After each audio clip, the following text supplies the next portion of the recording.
Hey, thanks for tuning in to Food and Wine Pairings with me, Francis. Now, normally this is where I would say football predictions as well, but it's not the football season.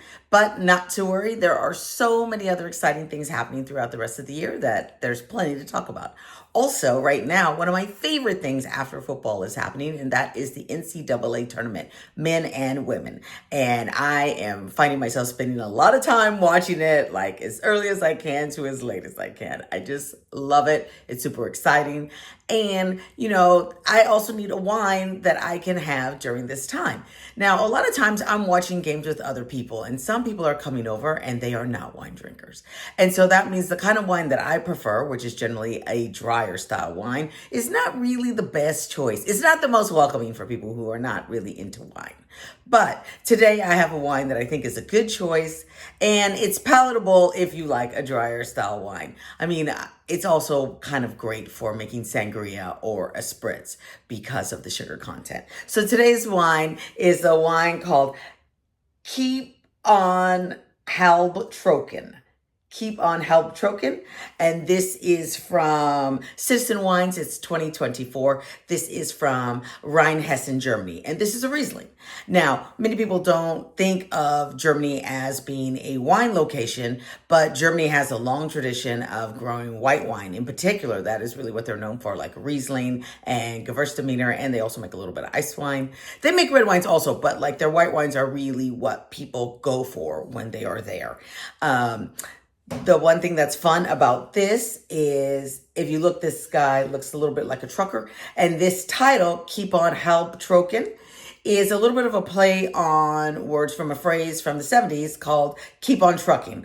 And it just meant, you're just going to keep it going. Regardless of what's happening, you're going to keep it going. The other thing is there are two German words here, halb, which means half, and trocken, which means dry. So technically there are 8 different levels of sweetness for Riesling, and this is the one that is in English entitled half dry, right? And so that means that it's not going to be as sweet.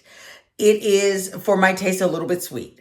However, as I mentioned, it is a great choice if you want to make a white sangria, if you wanted to add a little bit of a club soda to it and maybe some Lillet to make a spritz. It's really excellent for that. And then for your friends that like sweeter wine, they'll really enjoy it. Now, it's not overwhelmingly sweet, but it's sweeter than I like. All right, let's take a look in the glass.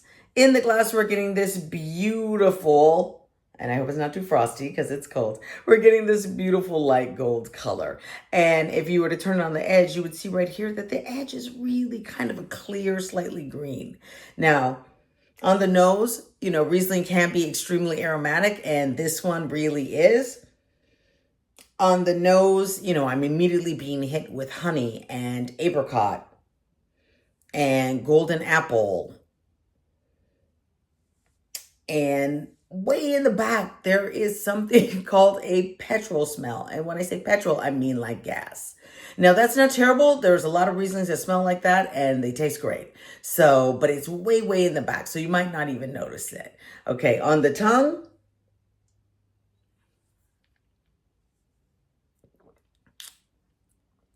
immediately I'm being hit with honey, a little bit of fresh apricot, lime, and then there's a little bit of citrus pith there. And the finish is a little bit sharp. So that's the one thing that I thought was one of the saving graces of this, was that it starts out really sweet, but as it goes through your mouth, it kind of toughens up a little bit. Now, the alcohol content in this bottle is 10.5, which is not really that much. So it makes it easy for light drinking. Because I found it to be a little bit sweet, I actually paired mine with a BLT. So the saltiness of the bacon really kind of cut through the sweetness of this glass. And I just found it super enjoyable. Price-wise, this bottle is really also priced to move. It's only like $22. And somebody brought this over to me. I did not go out to buy this, although with this logo, I probably would have gotten it. So let's recap. Here's the bottle, Keep on Halbtrocken. It is a Riesling that's great for friends that don't like a lot of dry wine. And it's also great if you want to make sangria or a little bit of a spritz. Cheers.